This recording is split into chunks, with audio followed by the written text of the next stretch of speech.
Hey there, I'm Yankel, and today we're gonna make a Korean barbecue steak tip.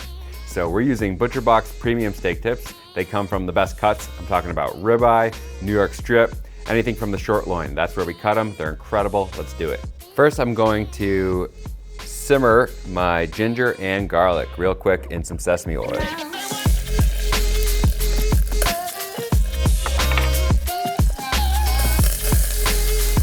Just gonna give it a quick stir.